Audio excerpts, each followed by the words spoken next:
안녕하세요, 여러분. 4주차 유아 수학 교육의 변천과 동향에 대해서 오늘은 살펴보도록 하겠습니다. 자, 그래서요, 목차는요, 미국의 수학 교육의 변천 볼 거고요. 우리나라 유아 수학 교육의 변천 과정 볼 거고, 그 다음에 유아 수학 교육의 동향 이렇게 살펴보도록 하겠습니다. 먼저 미국 유아 수학 교육의 변천 과정을 보면요. 스푸트닉 발사, 소련의 스푸트닉 발사가 미국으로 하여금 수학 교육을 더 열심히 시켜야 되겠다. 미국이 최고의 나라라고 생각을 했었는데 우주선을 소련이 먼저 발사한 거죠. 그래서 스푸트닉 발사가 미국으로 하여금 수학 운동에 불을 붙였습니다. 그래서 새 수학 운동이 시작되었습니다. 그래서 기초학력 제고 운동으로서 기초로의 회귀 운동이 됐죠. 그래서 기초학문 수학 기초학문 수학을 어떻게 더 열심히 잘 가르칠까, 유능한 인재들을 만들까 했고, 그 다음에 문제 해결 운동으로서 1980년대 초반에 수학교사 협의회에서 정말 할 수 있는 거, 실천할 수 있는 거, 실천 의제를 출간했어요. 그래서 문제를 푸는 거죠. 실제로 문제를 풀 수 있는 그런 거, 일상생활에서의 그 문제를 해결할 수 있는 수학적인 그런 능력을 함양하도록 학교에서도 가르쳐야 된다. 그래서 문제 해결 운동이 일어났고요. 지금 최근의 경향은 NCTM, 그러니까 미국 수학교사 협의회예요. 거기에 기준에 근거해서 교육과정이 이끌어져 가고 있습니다. 그리고 영유아 관련해서 우리가 봐야 될 것은 0 to 3, 이거 모르시면 안 돼요. 그 0, 3세 아이들의 그 발달 과정, 우리로 말하자면 우리는 어디서 하고 있죠? 육종지에서 하고 있잖아요. 그래서 중앙 육아정보센터라든지 서울 육아정보센터라든지 그런 센터의 역할보다도 더 크게 0, 3세 아이들에 대한 모든 것이 이 안에 들어가져 있어요. 그래서 제로가 0에서부터 3세.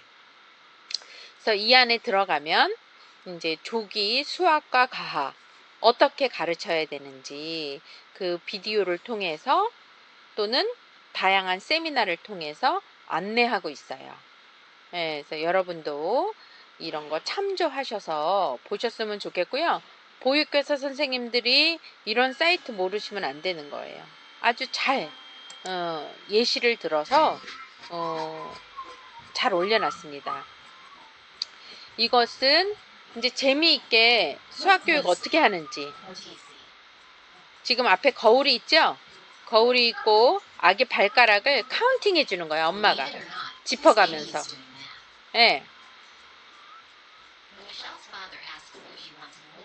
아빠가 물어보는 거잖아요. 그쵸? 조각에 따라서 몇 개인지 카운팅 하도록. When parents repeat numbers in everyday routines, children 생활 like 속에서 15-month-old 매일매일. Elias here understand that the word 3 represents a specific amount, like 3 bounces of a ball, and that it's not just objects 3. that can be counted. 하나, 둘, 셋. 하나, 둘, 셋. 하나, 둘, 셋. 이렇게 하면서 상호작용 한다는 거잖아요. And when Jack's mother points to each block as he counts, it helps Jack begin to learn that 블럭을 놓을 때도 카운팅 하라고. a concept called one-to-one correspondence. And here, Ashlyn is learning that numbers represent quantities. In this case, a quantity of time. 야, 이제 타임을 가. 1, 2, 3, 점프. 예. By playing and talking with you, toddlers begin to understand what one means. 하나 달라고. 하나의 의미를 아는지 하나 달라고 하는 거지. 예. 크래커 하나 달라고 하니까 크래커 하나를 주는 거잖아요. 예.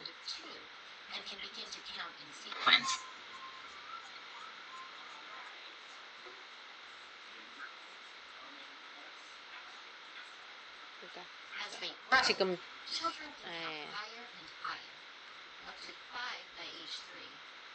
10 by age 4, and 20 by age 5. 3살은 다섯 개까지 카운트할 수 있고 4살은 10개까지, 5살은 20까지 카운트할 수 있다는 They 거죠. sometimes go too quickly and skip one. 그래서 아이들이 빨리 하다가 이렇게 놓칠 수 있어. 놓칠 때 엄마는 다시 한번 보여줄 수 있는 거야. Watch how Paul's mother models how to point at each cut to count it, a strategy Paul uses when he counts on his own.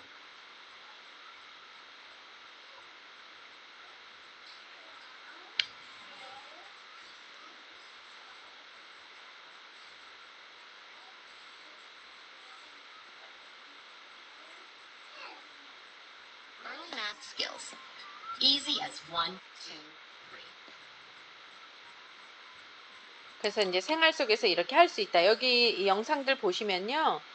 쉽게 여러분들이 다 하고 있는 것들이에요. 여러분들이 하고 있는 수학적인 교육, 그런 생활 속에서 수과학적인 내용들이 담겨져 있어요. 그래서 여기 들어오셔서 힌트를 받으시면 되고요.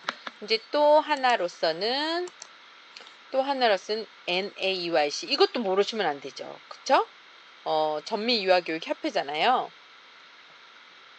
전미유아교육협회에서도 여기서는 이제 0에서부터 이제 7세까지 세미나도 하고 컨퍼런스도 하고 이런 것들을 통해서 이제 교사 교육을 시키는 거죠. 우리로 말하면 뭐 세미나, 학술 세미나 이런 거 있죠. 그래서 그 학술 세미나에 가면 학술만 있는 것이 아니라 또는 이런 제품을 만드는 여러 곳에 와서 이제 제품도 소개를 하고 이런 장이 되는 그런 유아교육 협회예요. 전미 유아교육 협회. 그래서 수학에 대해서, 수학의 중요성에 대해서 이제 이렇게 10가지 안내하고요. 이거는 또 번역해서 제가 올려놓도록 하겠습니다. 그래서 이 2가지 사이트는 꼭 들어와서 보시길 바래요. 그래서 미국의 영유아 수학 교육을 이렇게 해라는 아니지만 선생님들이 들어와서 또는 부모들이 들어와서 참조를 할 수 있는 거고, 많은 선생님들이, 미국에 있는 많은 선생님들이 이 사이트를 이용하고 있습니다. 자, 이제 우리나라 유아 수학 교육의 변천 과정을 보면 제1차 교육 과정에서 이제 6차 교육 과정이 있고요. 그다음에 2007년도에 이제 개정됐고 2009년서부터 이제 5세 누리 과정이 된 거죠. 누리 과정. 그래서 지금까지도 누리 과정. 그래서 2019년도에 개정된 누리 과정이 나왔죠. 그래서 세부 내용들을 보면 1차에서는 자연 영역 안에 수량과 도형이라는 수학 영역이 들어갔었고요. 내용이 들어갔었고요. 2차에서는 인지발달 영역 안에 논리수학적 사고에 관한 개념 및 포상 능력을 이제 수학 영역의 내용으로 본 거죠. 그래서 이런 것들은 초등과 연계해서 초등 과정을 조금 더 쉽게 또는 이런 거를 하고 와야 초등과정을 이해할 수 있다라는 입장에서 안내를 했고요. 3차까지도 인지발달, 논리 수학적 사고에 관한 개념을 이제 수학 내용 안에 넣고요. 인지발달에 이제 4차 시기에도 인지발달. 근데 5차에 와서 탐구생활이라고 되어져 있는데요. 이것은 조금 더 초등의 연계 과정인데 초등에 있는 것을 조금 쉽게 했다라기보다도 유치원 연령에 배워야 할 것들을 녹여놓은 거죠. 그래서 논리 수학적인 사고력 가치는 같지만 탐구생활 안에 넣었다는 거, 탐구생활 안에 수학 영역이 넣어졌다라는 것은 탐구생활에 넣은 것은 조금 더 발달에 적합하게 다가간 거죠. 6차에 와서도 탐구인데요. 수학적 탐구에 넣은 거죠. 수학적 탐구. 탐구 안에서도 논리 수학적인 탐구가 있는데 수학적 탐구를 떼어 넣은 거죠. 그래서 탐구하기, 수학적 탐구, 과학적 탐구였었잖아요. 그렇게 이제 구분이 됐었잖아요. 그런데 이제 개정된 누리 과정에서는 자연 탐구 안에 자연 속에서 탐구하기, 생활 속에서 탐구하기로 되어져 있죠. 자연 속에서 탐구하는 거. 그래서 세부 내용을 보면 물체의 특성과 변화를 여러 가지 방법으로 탐색한 것도 수학적 탐구 안에 들어가져 있는 거예요. 그리고 물체를 세어 수량을 알아보는 거, 물체의 위치와 방향, 모양을 알고 구별하는 거, 일상에서 길이, 무게 등의 속성을 비교하는 것, 주변에서 반복되는 규칙을 찾는 것, 일상의 모은 자료를 기준에 따라 분류하는 것, 도구와 기계에 대해 관심을 가지는 것. 그래서 2012년에 개정된 것보다도 조금 더 발달에 적합하게 유아 수준에 맞게끔 더 조정이 된 것 같아요. 그래서 추가가 된 것은 물체의 특성과 변화를 여러 가지 방법으로 탐색하는 그 탐색이 수학적 탐구 안에 들어가는 거. 그 다음에 도구와 기계에 관심 가지기. 그리고 나머지 것들은 2012년들과 다르지 않은 것 같아요. 그래서 저랑은 개정된 누리과정, 우리 작년도만 해도 저한테 이제 수학교육을 배우신 분들은 이 수학적 탐구하기 이 세부 내용을 다 외웠습니다. 이제 여러분은 저랑 수업을 이제 지금부터 하실 때부터 할 때마다 제가 이걸 계속 반복할 거예요. 반복하셔서 저희 수업이 끝나면 수학적인 탐구 이거에는 개정된 누리과정 안에서의 자연탐구 안에서 자연탐구 속에서 자연 속에서 또는 생활 속에서 탐구하기를 통해 수학적인 사고력을 어떻게 기르느냐의 세부 내용 요거 정도는 외우셔야 된다. 그리고 외워야 된다. 이걸 목표로 두겠습니다. 그래서 표준 보육과정이 개정 이유를 보면 3.5세 누리과정 고시 개정에 따라, 그러니까 표준보육과정이 바뀌어서 이제 그 누리과정이 이제 바뀐 거고, 고시에 따라 아동 간의 경험 간 연결, 아동의 경험의 그 연결, 그러니까 생활 속에서 아이가 자연스럽게 수를 배울 수 있는 걸로 조금 더 만들었다는 거죠.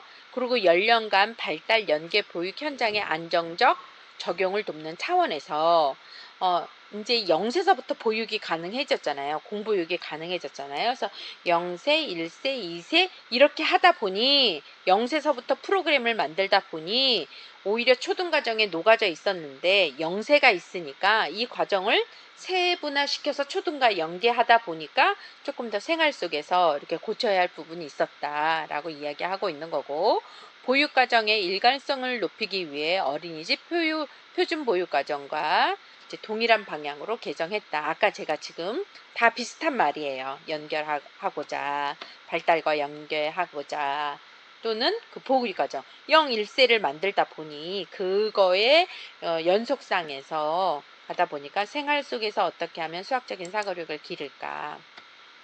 그래서 개정된 누리과정의 주요 내용은 놀이 중심, 아동 중심, 현장의 자율성을 좀 확대하고 보육 수준의 적정화를 통한 아동의 전인 발달, 그리고 창의성 신장 추구를 위해서 바뀌었다.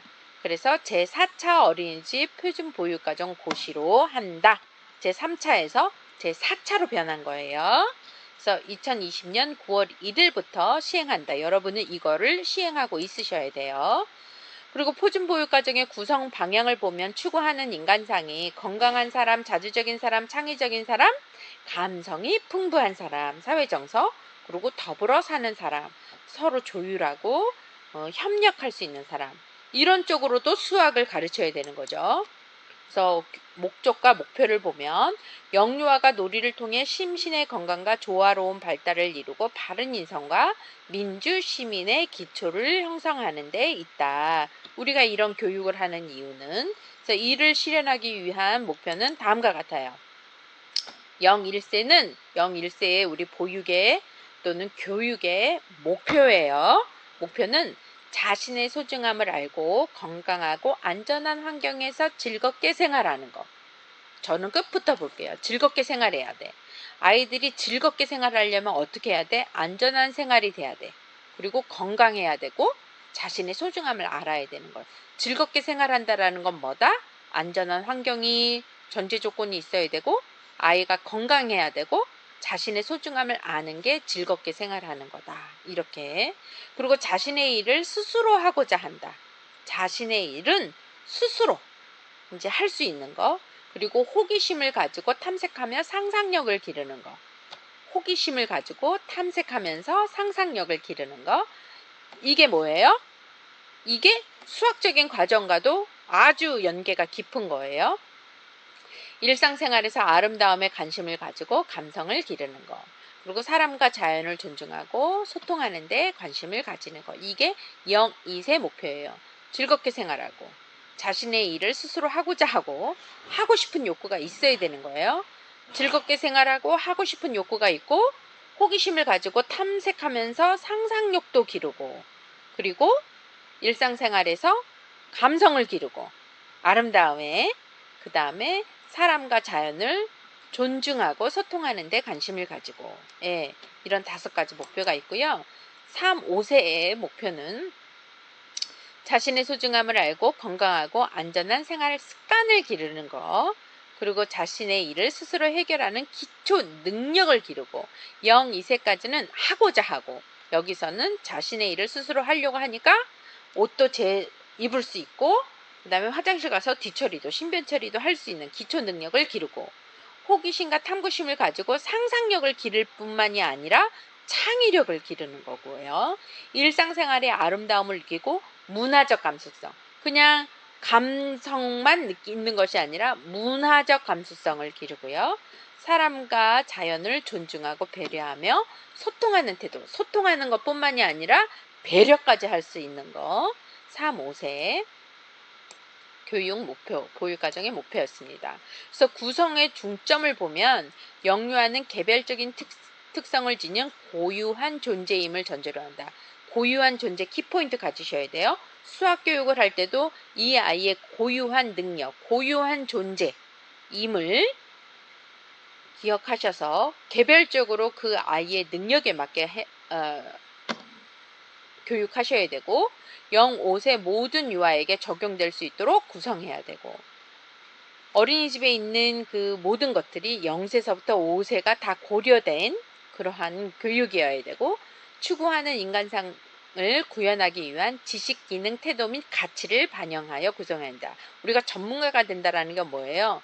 그에 관련된 그 전문 영역에 관련된 지식과 기술과 태도가 있어야 되는 거잖아요. 그러니까 지식, 기능, 태도라고 표현했지만 지식, 기술, 태도를 뿐만이 아니라 가치, 값어치, 가치관을 반영하여 구성하고 표준교육과정은 다음과 같은 영역을 중심으로 하는데요. 그 영역은 3차와 바꾸질 않았죠. 3차와 똑같죠. 그런데 조금 다른 건 기본생활, 신체운동, 의사소통, 사회관계, 예술경험, 자연탐구 6개 영역이고 만 3에서 5세는 5개 영역으로 줄어드는 거죠. 신체운동 건강, 의사소통, 사회관계, 예술경험, 자연탐구. 수학적인 영역은 어디 들어가 있어요? 자연탐구 안에 들어가져 있는 거예요. 그리고 0, 5세가 영유아가 경험해야 할 내용으로 구성을 했고 초등학교 교육과정과 연계성을 고려하여 구성했는데 지금 것은 오히려 0세서부터 자연스럽게 올라오는 발달의 과정에 만들어졌다. 수학 영역도 보면. 그래서 교수학습 방법. 교사는 다음과 같은 사항에 따라 영유아를 지원해야 돼요. 영유아의 의사표현을 존중하고 민감하게 반응해야 되는 거예요. 존중 상호작용은 또는 긍정적인 상호작용은 영유아의 의사표현을 존중하는 거에 있어요. 그러니까 존중한다라는 건 아이의 말을 중단하지 않고 끼어들게 하지 마셔야 되고 아이가 천천히 가면 천천히 가는 대로 들어줘야 되고 그 의도를 파악해서 아이가 말 표현을 못하면 그 의도까지 파악해서 반응해 주셔야 되는 게 존중인 거죠. 그리고 영유아가 흥미와 관심에 따라 놀이에 자유롭게 참여하고 즐기도록 만드셔야 되고 그렇게 상호작용하셔야 돼요. 흥미에 관심에 따라 그러니까 예전에는 어떻게 했어요? 우리가 계획하고 실행하고 평가했다면 아이들의 흥미에 따라서 계획하고 실행하고 평가가 돼야 돼요. 다시 예전에는 선생님이 수업을 계획을 그냥 했어. 흥미에 상관없이 계획을 하고 실행을 하고 그것을 평가하는 게 표준교육과정에서 우리를 그렇게 교육을 시켰어요. 계획하고 실행하고 평가하고. 근데 개정된 교육과정에서 놀이를 중심으로 하다 보니 거기에서는 아이의 흥미와 관심이 중요해. 그러니까 실행이 먼저예요. 아이가 그냥 교실 안에 들어왔는데 아이가 뭘 특별하게 더 만져. 여기에 흥미가 있어. 거기서부터가 출발선인 거예요. 그러니까 아이가 실행하면 그 실행에 따라서 선생님이 또 제공을 해줘야 되는 거죠. 이 제공을 계획이라고 한다면 아이가 실행하고 계획하고 실행하고 평가가 이제 그런 사이클로 가져야 되는 거죠. 그래서 영유아가 놀이를 통해 배우도록 하고 영유아가 다양한 놀이와 활동을 경험할 수 있도록 실내외 환경을 구성해야 되고 영유아와 그 교사, 영유아와 교사, 그리고 영유아와 환경 사이에 능동적인 상호작용, 스스로 상호작용이 이루어지도록 하고 각 영역의 내용이 통합적으로 영유아의 경험과 연계되도록 아이가 그런 경험이 있는 것, 그러니까 생활 속에서 배울 수 있도록 연계되도록 해야 되고 개별 영유아의 요구에 따라 휴식과 일생생활이 원활히 이루어지도록 한다. 그러니까 휴식 영역이 있어야 돼요, 없어야 돼요? 우리 교실 안에는 휴식 영역이 있어야 돼. 내가 쉬고 싶을 때 쉬어야 돼. 휴식 영역을 꼭 만들어 놓으세요. 다 만들어 놨겠지만 영유아의 연령, 발달, 장애 배경 등을 고려하여 개별 특성에 적합한 방식으로 배우도록 한다. 아이 개별 특성을 또 고려해줘서 그 개별 특성에 적합한 방식으로 우리는 수학 교육을 해야 되는 거죠.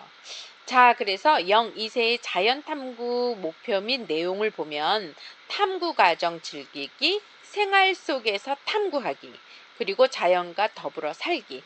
우리가 수학 교육이 어디 들어가 있어요? 수학 영역이라고 할 수 있는 것, 생활 속에서 탐구하기. 그래서 친숙한 물체를 감각으로 탐색한다. 그래서 저는 탐구 과정 즐기기도 그냥 이 안에 넣었으면 좋겠는 거예요. 탐구 자체도 논리 수학적인 사고력의 기반이니까, 기초니까. 그래서 친숙한 물체를 감각으로 탐색한다. 그러니까 내가 내 주변에 있는 것을 물고 뜯고 던지고 이렇게 감각으로 탐색하게 하고 물체의 수량에 하나? 많네. 하나? 둘? 하나? 둘? 하나? 둘? 많다.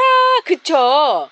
물체의 수량에 관심을 가지고 주변 공간과 모양을 탐색하고 만져보고 뾰족, 뾰족, 뾰족 반듯, 반듯 동글동글동글 넓다. 아이 좁아. 그쵸?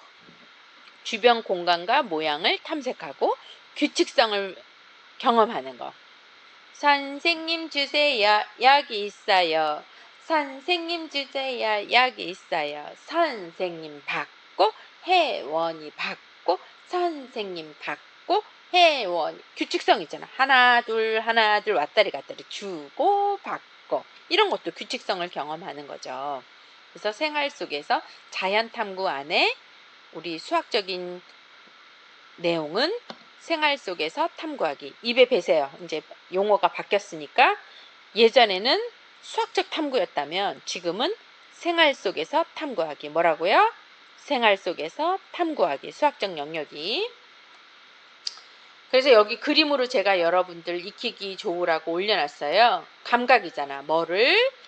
친숙한 물체를 감각으로 탐색한다. 물체를 감각으로 탐색한다. 숫자 써 있잖아요. 물체의 수량에 관심 가지기. 수량에 관심 가지기. 그 다음에 도형 있잖아요.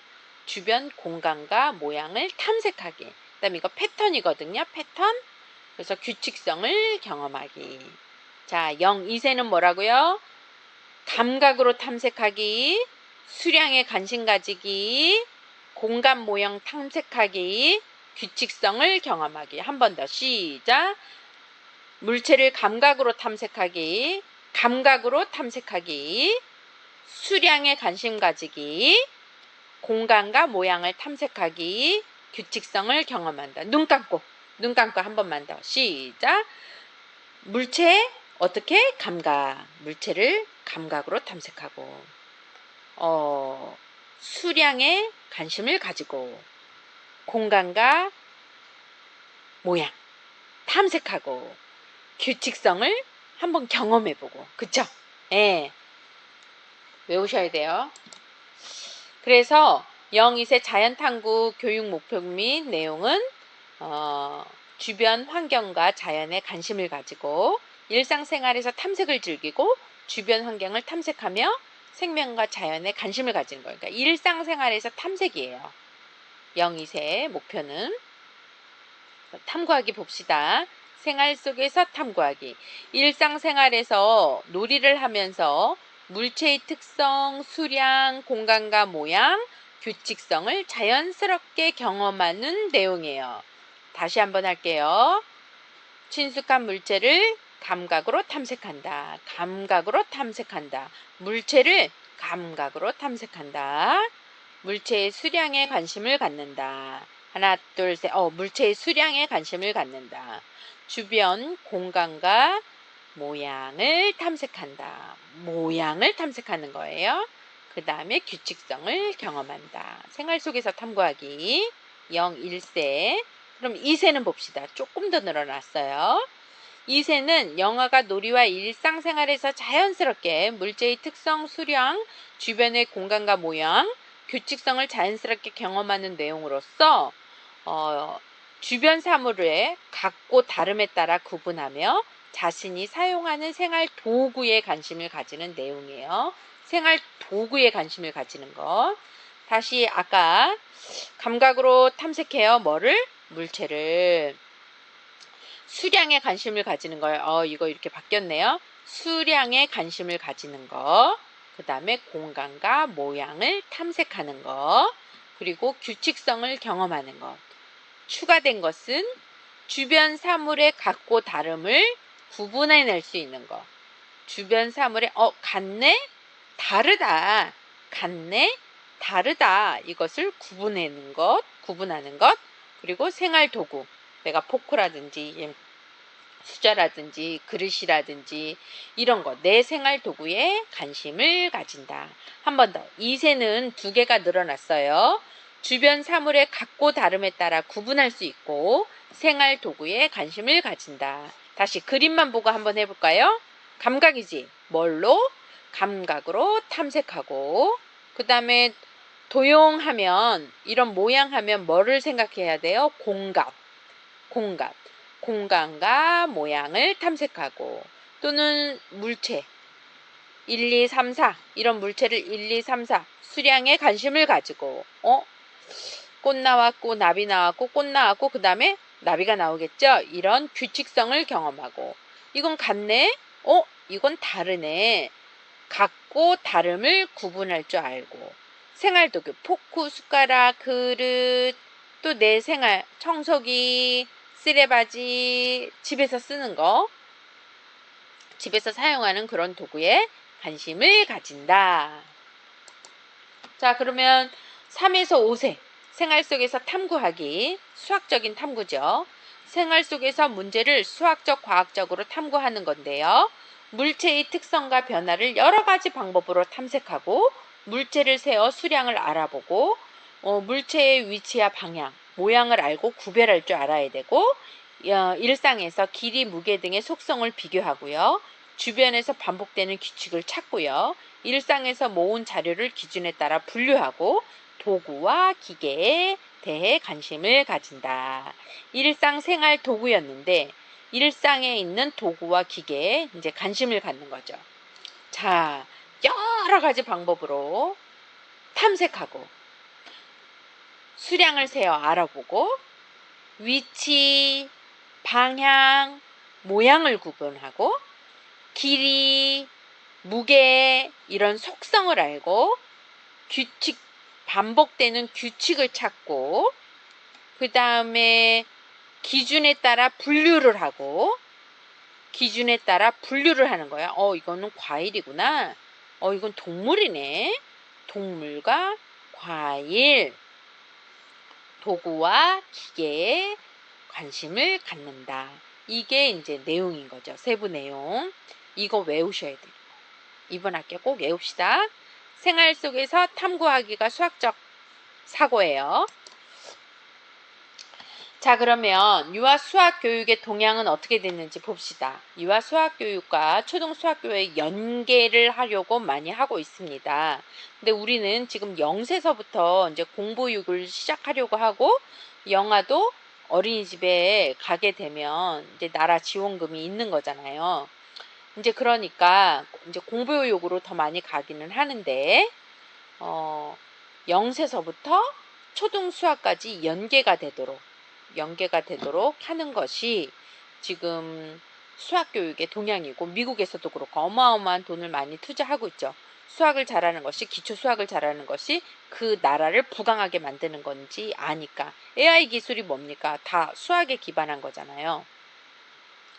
그래서 어린 개월수에서부터 제로 투 쓰리 거기에서도 수학 또는 읽기와 수학 그 기초 개념을 함양시키는데 발달시키는데 많은 돈을 투자하고 있습니다. 그래서 교육과정 속에서도 계속성, 계열성, 통일성 이런 것들이 연계되어서 가르치도록 유아 수학과 초등 수학을 연계해서 하는 것이 이제 세계적인 동향이고요.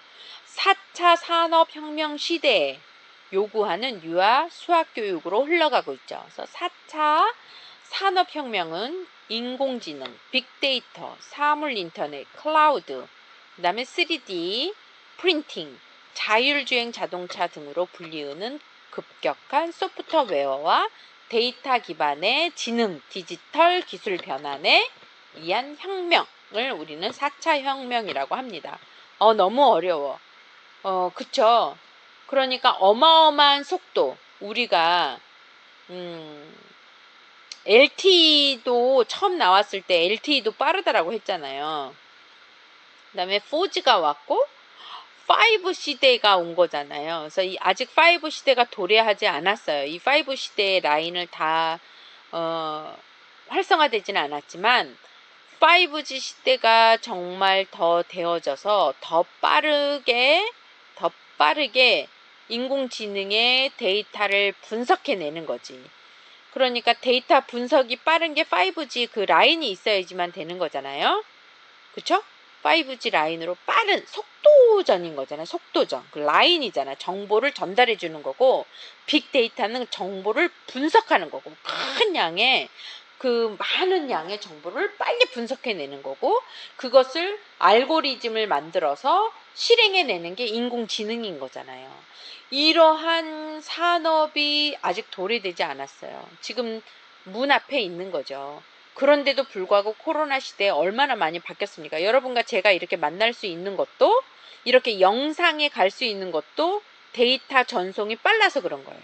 그러니까 우리나라 이렇게 잘 볼 수 있는 건 내가 이 실시간도 통화를 잘 할 수 있는 건 5G 기반이 어느 정도 되어져 있기 때문이고 이것이 더 잘 소통이 될 때 그야말로 우리는 이 휴대폰이 없을 수도 있어요. 이 휴대폰이 없이 그냥 이렇게 띡띡 뭐 우리가 네모나게 그려서 아몰레이드 그야말로 이렇게 이렇게 뭐 종이처럼 이렇게 접고 다닐런지 아니면 시계로 이렇게 하든지 아니면 우리가 지금 영화 속에서 보는 것처럼 이렇게 네모를 그려서 띡띡띡띡띡띡 이렇게 하면은 이 안에 있어. 이렇게 될 수도 있는 거예요. 데이터 전환이 빨리빨리 된다면. 그리고 운전 안 해도 되는 거잖아요. 자율주행이 그건 거잖아요. 차가 그냥, 나 동덕여대, 그러면 딱 내가 있는 위치에서 동덕여대 알아서 가주잖아요. 그리고 얘는 그 차가 내 차라면, 나 여기서 이제 수업해야 되니까 너 나가서 다른 사람한테 돈 벌고 와. 이럴 수 있잖아요. 내 차니까. 자율주행 하니까. 자율주행 차가 이제 다 택시가 될 수도 있는 거잖아요. 그러니까 어떻게 세상이 변할지 정말 상상을 할 수도 없는 그 시대가 도래왔어요. 근데 그 모든 것이 이제 그 수학적 기반이 돼야 되는 거니까 우리 아이들의 수학적 역량에 더 많이, 수학적인 사고력에 더 많이 돈을 투자할 수밖에 없다. 그래서 지금 유아교육도 4차 산업혁명 시대에 요구하는 수학교육으로 흘러가고 있다. 그래서 4차 산업혁명 시대에 요구하는 유아 수학교육은 아까처럼 기초, 꼭 컴퓨터를 한다라는 게 아니라 문제 해결 능력. 그래서 제가 이제 이따 뒤에 말씀드릴 텐데요. 정리를 해서 말씀드릴 텐데, 컴퓨팅 띵킹. 컴퓨터죠. 컴퓨터가 사고하는 그런 띵킹. 컴퓨터적 사고 기반의 교육을 하고 있습니다. 그런 교육. 그래서 어떻게 지도해야 하는 건가, 우리는? 어떻게 지도해야 되는 건가? 아까 제가 진작 말씀드린 것처럼 컴퓨팅적 사고와 컴퓨팅 띵킹, 그죠? 컴퓨터적 사고와 통계적 사고를 위한 교육 체계를 구축한다. 통계, 자료를 수집해서 나타나는 거. 그게 통계적인 거잖아요. 자료를 수집하고 그것을 범주화해서 나타내야지. 다른 사람과 소통해야 되니까, 정보를 교환해야 되는 거니까, 정보를 교환하면 그 정보는 더 커지고 더 커지고 더 커지고 더 견고화되는 거잖아요. 그런 교육 체계를 구축해야 돼요. 그러면 컴퓨팅적 사고를 여러분이 알아야 되잖아. 그래서 제가 뒤에다 넣어놨어요. 이제는 컴퓨팅적 사고를 해야 돼. 비판적인 사고를 넘어서 컴퓨팅적 사고를 해야 지금 소통이 될 수 있어요. 그 다음에 소프트웨어 교육을 유아교육 현장에 보급해야 하고 교육과정 내에 포함시켜야 한다라는 거죠. 그래서 소프트웨어 교육이 컴퓨팅적 사고예요. 꼭 뭐 코딩이 아니라, 코딩은 제한적인 거예요. 컴퓨터 언어를 말하는 거죠. 컴퓨터 언어. 근데 그 컴퓨터 언어를 들어가기 전까지 얘 사고, 그 컴퓨터의 사고를 배우는 거. 그리고 수학, 과학, 통계적 사고, 빅데이터 활용 능력에 대한 교사를 위한 재교육 및 예비 교사를 위한 교육이 마련되어야 한다. 미국은 더 빠른 것 같아요. 저희 딸은 미대에 가고 있는데요. 오래된 교수님들이 요번 기회에 다 잘렸다는 거예요. 왜? 컴퓨터를 다룰 수 없어서. 이제 컴퓨터를 다루지 못하면 아이들과 소통이 되지 않기 때문에 줌을 한다든지 올린다든지 아이 성적을 입력한다든지 이런 것이 이제 다 컴퓨터화로 돼야 되는 거니까 미국에서부터 개혁이 일어난 거야, 이제. 그래서 요번에 다 잘렸다는 거예요. 그래서 우리 딸이 너무 깜짝 놀랐고, 그리고 선생님들이 컴퓨터가 미대여서 더 오히려 그게 익숙치 않으니까 지금 우리 딸이 뿔이 났어요. 8시간짜리 수업인데 3시간 동안 선생님이 줌이 안 돼가지고 선생님이 랩하는 줄 알았대. 계속 같은 말 반복하고 이게 안 돼가지고. 그러니까 그 수강을 듣는 아이들이 다 민원을 넣겠죠. 그 선생님이 이제 거기 다닐 수 없지. 아무리 탁월한 능력이 있어도 전달할 수 있는 매체를 사용하지 못하니까 잘릴 수밖에 없는 거죠. 여러분, 똑같아. 휴대폰 100만 원짜리, 200만 원짜리 사갖고 있으면 뭐해? 이 기능을 사용할 수 없으면 여러분이 컴퓨터적인 사고를 갖고 있지 않은 거야. 그러니까 기능을 자꾸 익혀버릇해야 엎버전되면 그거에 맞춰서 할 수 있는 거고, 어린이집도 원장님들 얼마나 자동화됐습니까? 그쵸? 특히 회계 시스템은 거의 다 자동화되잖아요. 더 자동화될 거예요. 국공립화되면 더 빠르게 자동화될 수 있는 게 회계 시스템이에요. 그러니까 회계는 골치가 아픈 게 아니야. 그 항목만 알면 되는 거예요. 항목만. 그래서 회계 시스템은 더더욱 더 자동화될 것이다. 근데 이제 절세를 하거나 뭐 다른 이렇게 하려고 할 때는 더 고도의 그런 회계의 그런 저기가 필요하겠지만, 그냥 있는 대로 넣는 이렇게 입력하고 이러는 것은 아마도 내가 사용할 때마다 더 잘 그 카드만 사용한다든지 이러면 오히려 더 자동화 시스템이 더 잘 될 수 있는 게 이제 회계 시스템일 것이다. 그래서 제가 말할 수 있는 것은 선생님들이 수학, 과학, 통계적 사고, 빅데이터 활용을 못하면 선생님들의 이 좋은 일자리도 특히 원장님, 관료자들이 더 그렇죠. 아이를 만나는 선생님들보다 오히려 거기를 운영하시는 분들이 이러한 능력이 없으면 내 자리가 없을 수 있어요. 국공립, 특히 직장 어린이 시설, 이런 것들을 해내야 되는 거니까. 그래서 특히 스마트폰 잘 활용하는 거 자꾸 배우세요. 자꾸 배우셔서 업버전이 되도록 100만 원짜리면 100만 원짜리에 준하는 그런 거. 카카오도 얼마나 많이 다양한 기능을 우리한테 많이 줍니까? 카카오 기능, 유튜브 기능, 이런 소프트웨어를 자꾸 활용하실 줄 알아야 되는 거죠. 아직도 인스타 못 하시면 안 돼요. 원장님들 중에서. 우리의 고객이 놀고 있는 데가 어디예요? 인스타라고요. 우리 엄마들이 3세, 엄마들이 가장 많이 놀고 있는 곳이 어디다? 인스타다. 근데 내가 인스타도 지금 이게 뭔 말하는지 몰라. 이러면 안 되시는 거예요. 이러면 안 되시는 거예요. 자, 그리고 프로젝트 학습 등의 자발적 문제 해결 과정이 강조되는 교수 학습 방법을 활성화해야 된다. 이제 가르쳐 주는 것이 아니라 포실레이터. 예. 오히려 회의하고 협의하고 이런 것들을 이끌어가는, 이렇게 수렴하고 모아가는 그러한 과정이 돼야 되는 거죠. 답을 주는 것이 아니라 답을 찾아가게끔 해주는, 네, 그러한 프로젝트 접근법, 베이스 러닝, 그런 것들이 이제 앞으로 더 강조된다. 수학에 있어서도. 그리고 미래의 인재를 양성하고 있는 다른 나라의 사례를 적극적으로 검토하여 빠르게 대응해야 한다. 제가 안내해 드릴게요. 지금 PBL이라 그랬잖아요. 프로젝트 베이스 러닝이라 그랬잖아요. 프로젝트 접근법. 문제 해결 능력을 기르는 거죠. 어떤 이슈를 해결하려면 그것을 실생활에 맞게끔 아이들이 자료를 수집하고 의사소통을 하고 실행을 해보고 그 실행에 대한 결과를 리프레젠테이션하고 보여줄 수 있어야 되는 거죠. 1년의 과정. 이러한 식으로 교육과정이 지금 변하고 있습니다. 이렇게 우리는 지도를 해야 되는 거죠. 그래서 컴퓨팅 사고가 뭔가, 컴퓨팅 띵킹. 1980년 미국의 시모아 페퍼드 교수가 처음 사용한 용어고요. 정답이 정해지지 않은 문제를 논리적으로 풀어가는 과정 또는 방법이라고 정의했어요. 여러분이 이 영상은 한번 보셨으면 좋겠어. 이제 그 영화에서, 이제 영화의 한 부분을 제가 보여드릴 텐데요.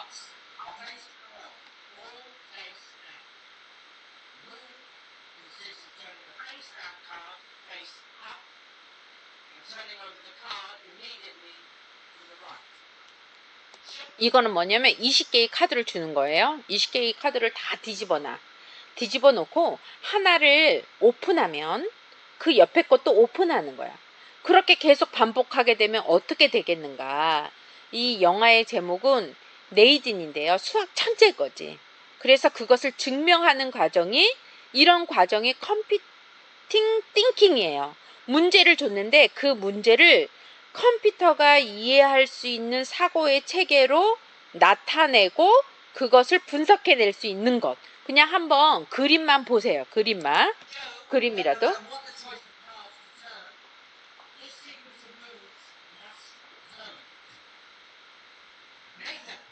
이제 네이튼이라는 애예요. 이제 나와서 한번 해보라는 거지. 계산해서 한번 해보라는 거지. 여러분 번역된 거 있으니까 한번 보셔도 좋아요. 수학적인 사고. 여러분도 자녀가 있잖아. 수학적인 사고를 어떻게 가르쳐야 되고 그 컴퓨팅 띵킹은 어떤 건지.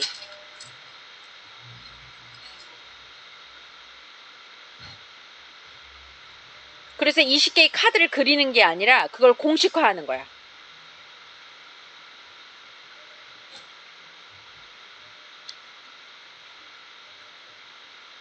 다른 사람이 알아듣기 쉽게.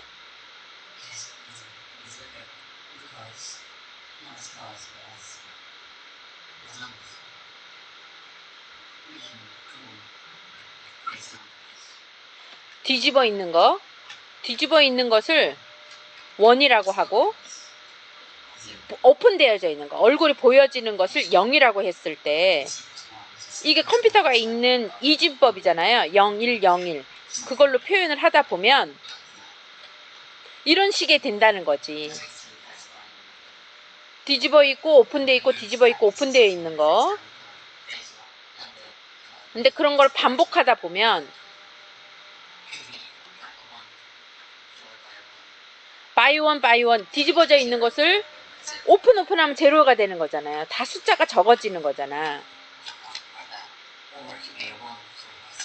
또 그것도 1, 0을 또 오픈하게 되면 이런 식의 컴퓨터가 알 수 있는 공식이 된다는 거지. 그럼 이러한 사고, 아까 그랬잖아.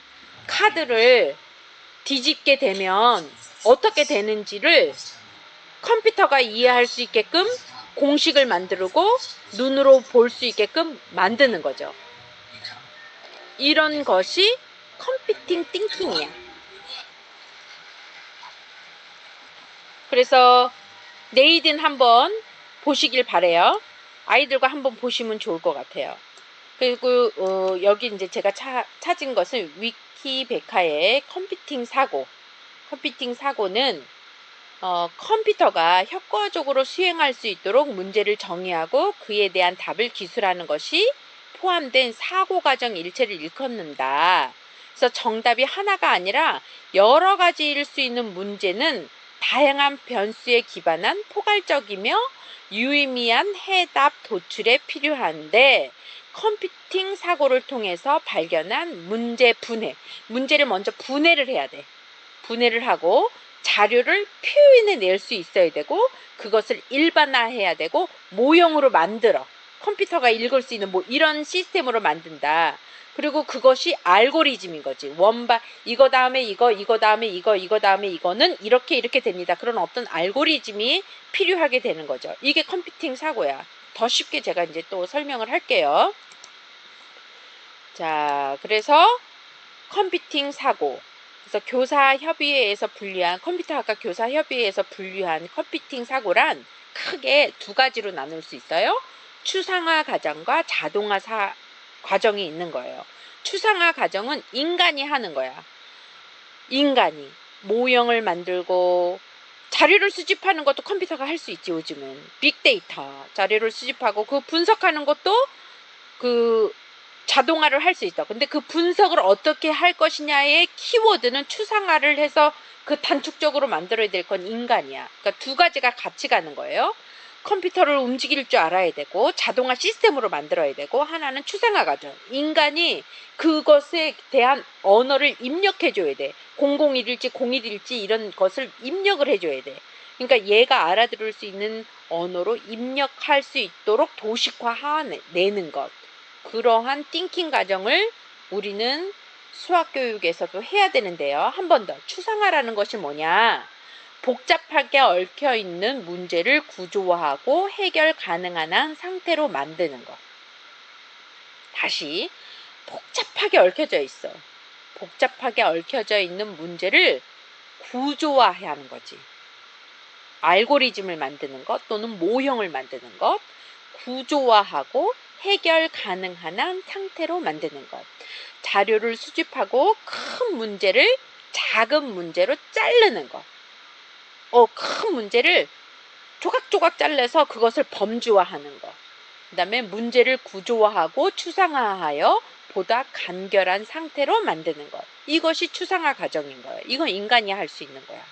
그런데 자동화 과정은 추상화된 문제를 컴퓨터의 언어로 바꾸는 과정이에요. 이건 우리가 안 해도 돼, 아직은.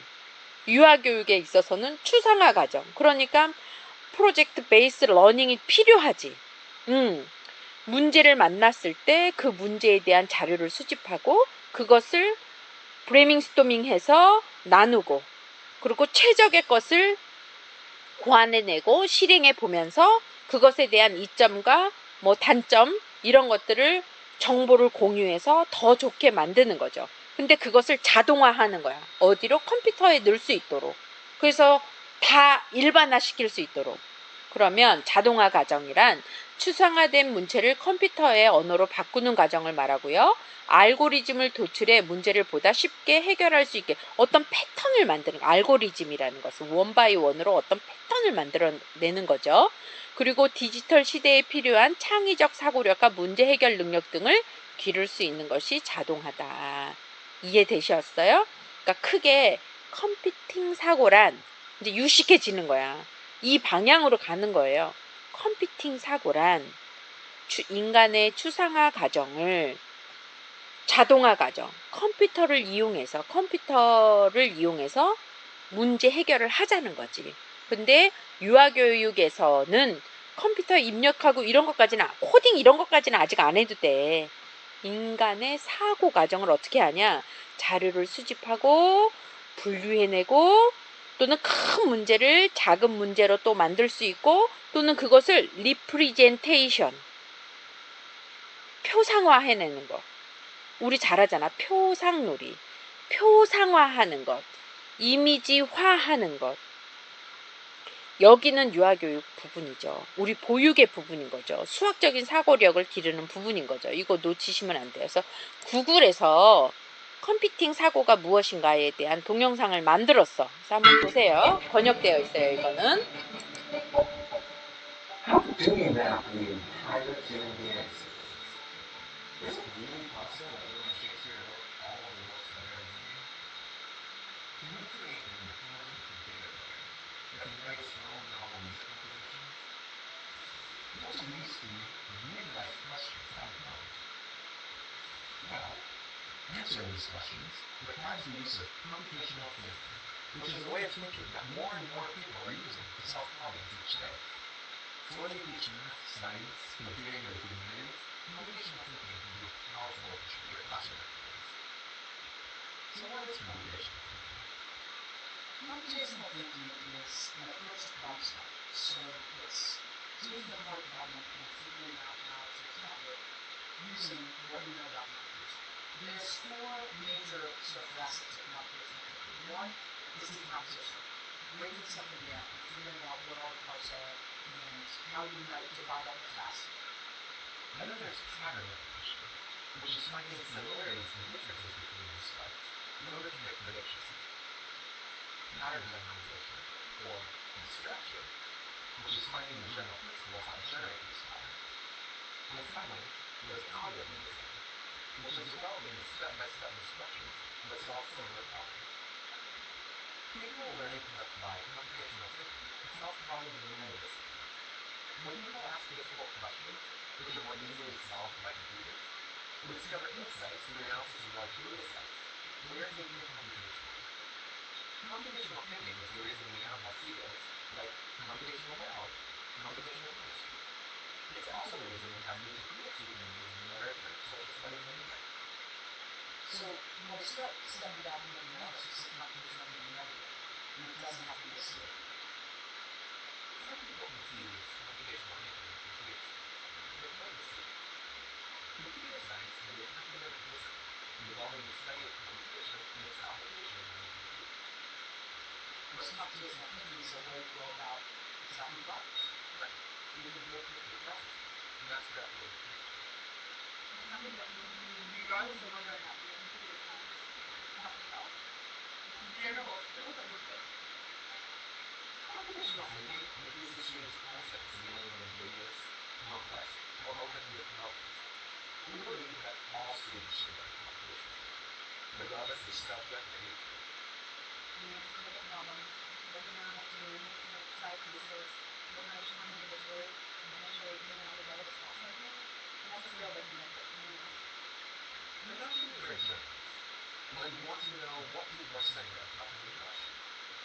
One option is to ask people on the streets about their opinion. Another option is to use a computer program that can analyze social media posts from thousands of web pages in just a few seconds. See, this is an example of the benefit of approaching problems computationally. But in the past, the students wanted to see and understand data. They needed to collect the data manually. Now, by developing an algorithm, students benefit from quick results and are able to focus their attention on insights rather than data collection and calculation.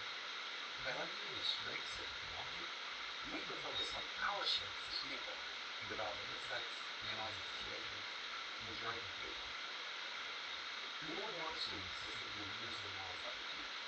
We want students to be able to create their own knowledge. To do so, students must find the hidden patterns and insights that can be discovered in computational thinking. Computational thinking is not an addition to or an extra topic that needs to be taught. Rather, it's an enhancement to your existing curriculum. So, with my students, early on, I just try to use everyday examples to help them understand what something is accessible to them. And then they can start to see how computational thinking does exist in other aspects of life. As students are technologically literate and will become computational scientists, they will not only be able to participate and position themselves professionally in a global society, they will also be able to contribute to society by solving their problems with creativity. So how did we have computational thinking? Well, algorithms and computer programs help us to sequence the millions of base pairs in our DNA. We what about Shakespeare? He's got computational analyses of the vocabulary, themes, and styles of Shakespeare.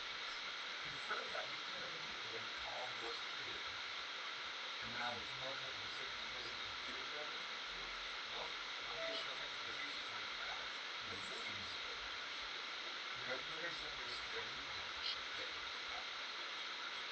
All of the main demand global challenges facing society are the problems that recognize the latest technology. By integrating computational techniques into all of our subjects, we'll encourage students to contribute new solutions to seemingly impossible problems. So yes, many mysteries to learn. For example, what causes a dog? Can you create realistic reasoning as well? We may not be able to answer these questions today, but perhaps with computational techniques, our students will be able to answer these questions. 자, 그래서 세계 여러 나라가 지금 컴퓨팅, 띵킹으로 이제 교육을 하고 있다. 특히 수학을 기반해서 그런 거 하고 있다. 이제 우리가 봐야 될 것은 크게 추상화 과정과 자동화 과정이다. 근데 컴퓨터도 일상생활에서 우리가 사용할 수밖에 없지만 그 인간의 추상화 과정이라는 게 뭔지 한 번만 더 추상화를 보면 복잡하게 얽혀져 있는 문제를 구조화하고 해결 가능한 한 상태로 만드는 것.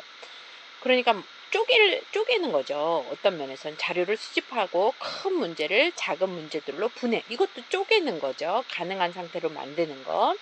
그리고 문제를 구조화하고 추상화하여 보다 간결한 상태로 무엇인가 이미지를 그린다든지 간결한 도형을 그린다든지 그 문제를 구조화하는 과정. 이런 과정, 리프레젠테이션 과정이 추상화 과정이다. 그리고 그러한 것들이 수학에 기반해야 된다라는 것까지 했고요. 조금 쉬었다가 이어서 하도록 하겠습니다.